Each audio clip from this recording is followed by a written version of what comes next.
What's up guys, Jason from Thin Line Defense bringing you an outdoor adventure video. In this one we're really going to be hitting on, even though you think you prepared for everything, Murphy always has room for himself in your adventures. See where he reared his ugly head during my trip. Hopefully you guys enjoy.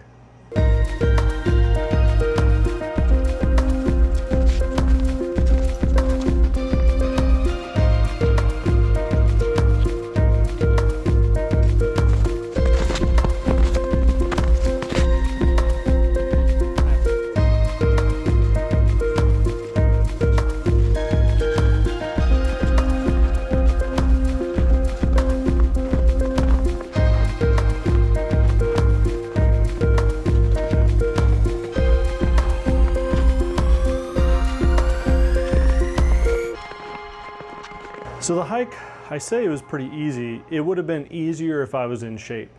There were some times where I was just sucking wind. But we made it up to the lower Twin Lakes when we kind of took a little bit of a break and recorded some of my thoughts while I was on the trail. What is going on, guys? So we're up here, Mount Hood. I'm out of shape. But I think one of the things the military taught me, you know, you could throw a ruck on me and I'm just gonna go. So some lessons learned are gonna be hiking through all this stuff. Pretty nice trail, no snowshoes needed, which is nice. But man, I'm out of shape. We're about a mile in, got about 2 more to go. There's a lake up here we're gonna stop at. I forgot the name of it. I'll ask Matt when we stop. But, man, it's quiet. Haven't seen anybody since we left the trailhead. It is just peaceful. Absolutely beautiful. We get to the upper Twin Lake area and you kind of come out of this clearing and it's just gorgeous, absolutely beautiful sight. You kind of have Mount Hood above the trees behind you. This lake bed stretches on. I mean, you can see clear across it. Nobody's around. There's no footprints that we see, no trails. It is just Matt and I and Mother Nature. It was awesome. Absolutely stunning and breathtaking.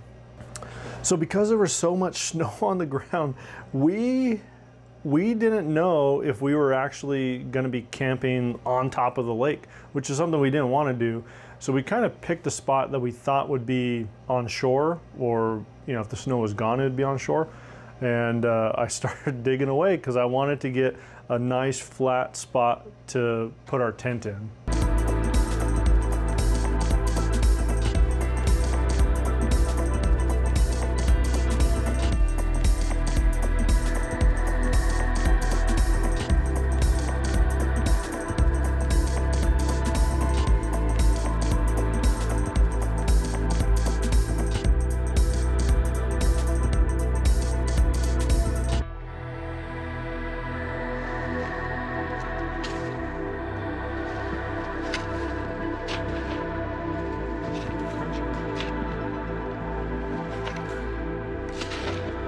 So that little red shovel you see me shoveling around, that's it was like a $30 shovel from Costco. It was a 2-pack. It kind of folds over and it collapses on itself. That thing is lightweight. I don't know how it would do with mud and rocks and stuff like that, but for snow, it was perfect. It was exactly what we needed. Wasn't too heavy. You could strap it onto the pack. Really adds maybe a pound or two, and it just got the job done. It was awesome. So the guy that came up with me, this is Matt from Disillusion 1811. The guy is a freaking outdoor phenom. You guys got to go check out his channel. We'll have a link below. So we kind of divvied up. I got the area cleared for the tent. I got the tent up, put the bedding inside the tent, and while we were doing that, he was scrounging for firewood because we knew we wanted to have a campfire.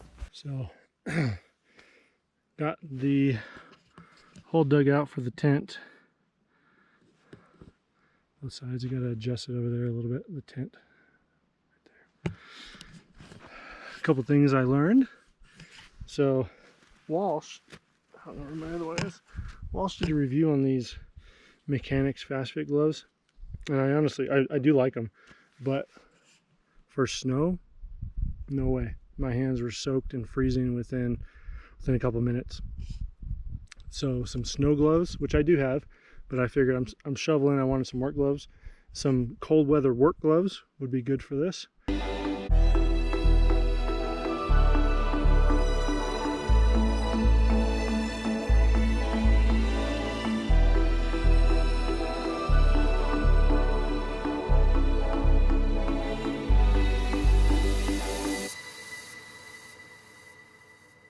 One of the things that we got a kick out of, Matt and I, is on the hike up, we saw a couple folks, and they see our tent and they see the backpacks and everything that we have on, and every single person that we saw, or couples that were walking together, they all had the same question: are you guys gonna build a campfire?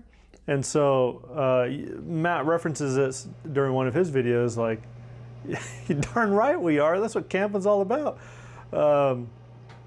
It just kind of blew people's minds to think that, hey, there's two guys that are out here that are actually going to camp in the snow. I don't think they really understood what we were doing, and to be honest, we didn't either. We got ourselves into a little bit of a pickle for the fire. Matt had prepared some cotton balls and Vaseline. It's a really easy fire starter that you can make. Basically what I do is I'll take a Ziploc bag, turn it inside out, put my hand in it like a glove, and I'll scoop out a big old glob of Vaseline or petroleum jelly, turn it right side out, and then throw some cotton balls, not too much, and then you just kind of massage it through the cotton balls. It makes a fantastic fire starter. But this stuff was so dry, we figured, we're not gonna need that. I brought it anyways, just in case, but we didn't think that we were gonna need it. So Matt had his Zippo. Fail so far. Fail one. Dude. That thing, he had just put fluid in it the day before. He even tested it out the day before. Everything worked fine, but of course, when we're out on the trail trying to get a fire started, of course it doesn't work. So, our fire starter, and I had a Bic lighter, thank goodness. That saved the day for us. We were able to cook our dinner on that. You know what? Give me the fire starter. We're not going to dick around if we get like one shot at this.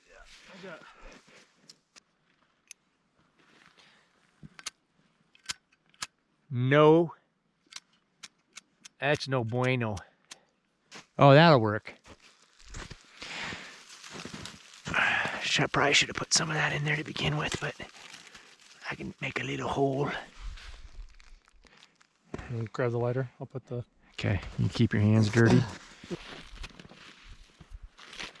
Fucking Zippo, man. Dude, I just filled that up. Did you? Yeah. In fact, I think I lit it yesterday when I was putting my pack together. What's the... There we go. Anything that can go wrong will go wrong? Yeah, that's right. That's right. Let's see what happens here. Are you going to start a fire? Damn right we are. That's what camping's all about. Yeah.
Totally mess this up.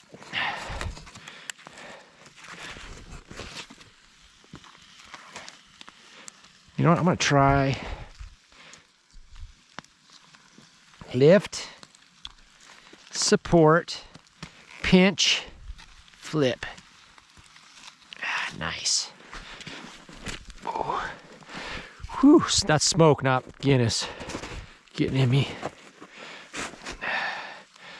Lift. Support. Pinch. Flip. Come on, baby. Little bit of damage to the tinfoil. Gotta keep an eye on that. One of the things that Matt and I had discussed, but we didn't realize how difficult it was going to be, was water, right? So we had our water on the hike up. We drank a bunch of water before we left, made sure we were well hydrated. And then I had 3 liters in my Camelback that we used on the for the hike up. So now we're up there and you have tons of snow, and there's no ice around at all, which would be a much better way of trying to get water. But here we are trying to melt snow to get water, to refill my Camelback, refill the 2 Nalgene's that we had. It was not an easy process at all. We're talking about hours long process in our little solo stove metal can that Matt had. Thank goodness he had that, because if he didn't, there would have been no way that we would have been able to melt water. And then luckily he had that little filter to filter out the water. We're doing good out here. Look at that guy. That guy can suck a golf ball through a garden hose. Want to see me try? We're running out of water. So the concept here is we got this little solo stove thing, which is basically a pot, and you're a filthy bastard. We got the solo stove thing here with snow. We're trying to melt water in there. Oh, that's good to go, dude. I say we pull it, let it kind of cool, and then we'll filter it. All right, so here's the deal. This thing goes in here. Come get this, Jason. As you can see, we got a bunch of fire debris in there. And it's got, this thing here is an MSR, I think it's called Mini Shot. And it's got like a little screen on it to filter out the big stuff. And what you do is you just go in here, got the snake lane. And the good thing is, get in there, baby. Let's get it going first. Hopefully this doesn't fail like the Zippo. Ooh. Yeah, I'm gonna get rid of those first couple shots. That water looked a little. All right. Cloudy. So really good on the grip strength. It's like, oh yeah, one more. So it's not highly, if you're gonna do a bunch of water, it's not good, but for backpacking, man, it's super lightweight and serving our purpose tonight. I didn't record it. I should have. I got a little carried away, I think, with that little collapsible shovel. Not only did I clear out the spot for the tent, but I also dug out a bench, and I had that poncho liner that I was able to put down so our, it wouldn't be as terrible as sitting straight on snow. But dug out this bench, and man, even knowing that it was there, Matt still almost blew out his knee falling into that stupid hole. That's why. Make it down in here without. Not doing that. Woo! Good thing we got that on camera. Yeah. And there goes the dinner. Yeah, man. This is the shit right here, dude. Processing that firewood. Yep. Walking out here. Oh man. Look at that. Best part for me is I got Guinness. Watching the sunset on Mount Hood up there. Not a single person in sight. I'm gonna have to dig in and try one of these mushrooms. Well, it's a little hot still. Dang. That's money. Oh. That is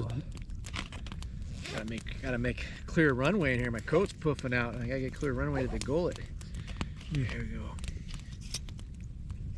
I really want to try this Irish and garlic brat. Yeah, that was new. Marketing scam.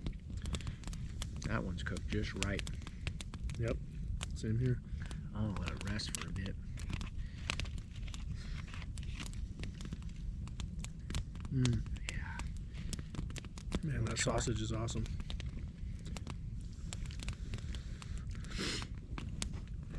You know, one of the things that we were talking about is how many people would be willing to come up here and do this. You know, it's probably 3%. I'm telling you, dude. My theory is 3% of the 3% of the people in the world, 97%. Ooh, almost lost our water. Yeah. 97%. They want comfort. They want their Papa Murphy's and their Uber Eats. But as Jim Rohn says, don't go where the 97% go, which is apparent because there's nobody else here. Yep. It's good to be abnormal every so often. And this view that we have, Mount Hood, sunset on Mount Hood. We're on this upper lake, upper Twin Lakes. Nobody around. The only other life sign that we've seen is a bird that was trying to steal our dinner. I don't know if it gets much better than this, man. Nope. Maybe some more company, but again, we're some of the crazy ones that are willing to come up here and do this. Camp out in the snow, hike the 3 miles in, but we get an awesome view, awesome dinner, great company. 10 minutes till sunset. Watch this, let me know. It's 5:57. Yep. All right, we're gonna enjoy this. Yep. See you guys in the morning.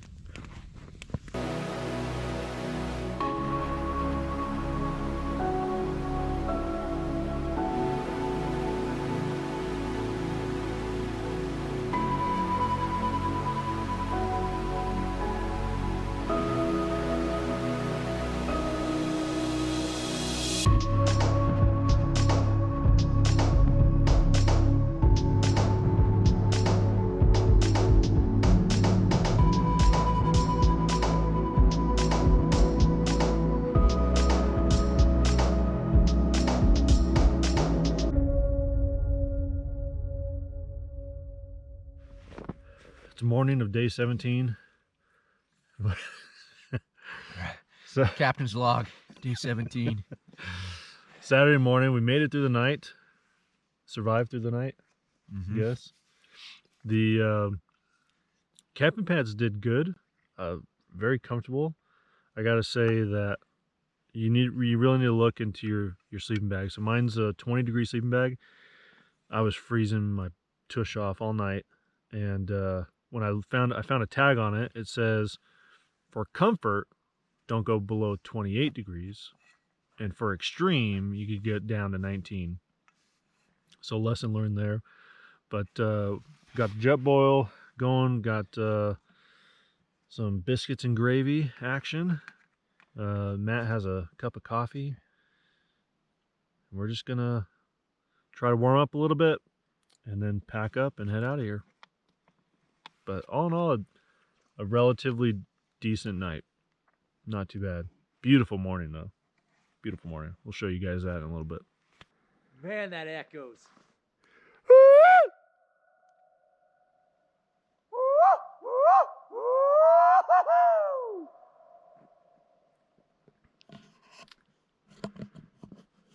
That's pretty cool. Yeah. Got that on video. Yeah, Good idea. All right, guys, we're cleaned up, tents down. We're gonna get out of here. Thinking an hour and a half or so back to the car or truck. Yeah, beautiful morning. Golly, just a gorgeous morning. Mount Hood is in view.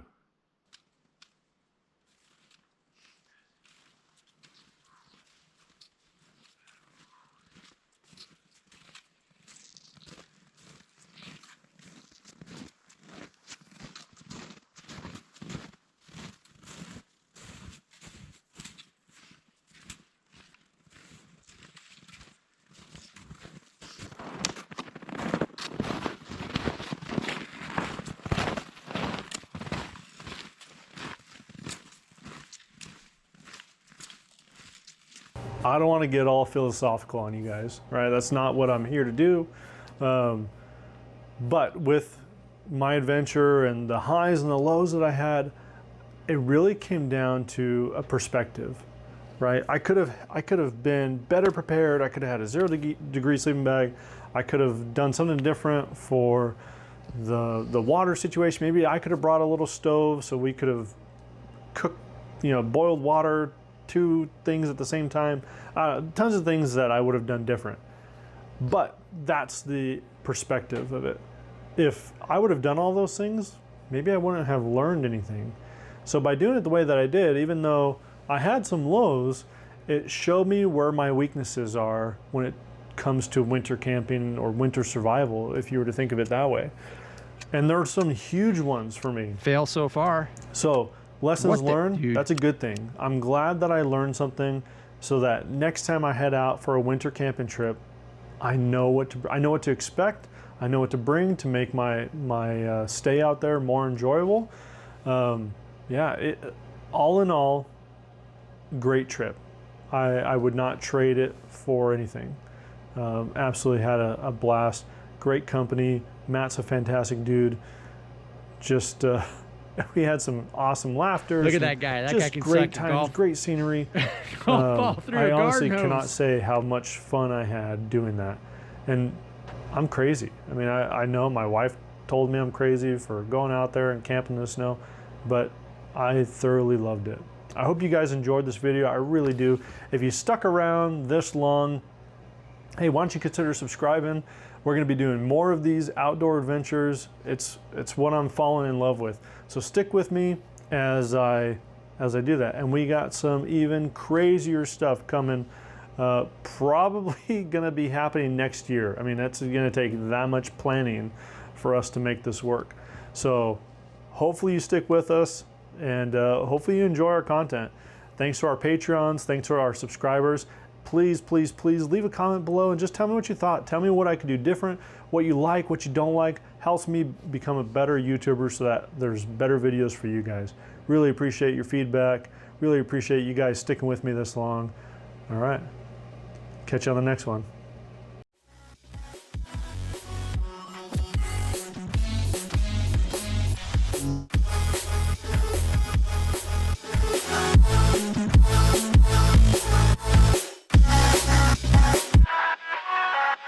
Which is basically a pot, and you're a filthy bastard.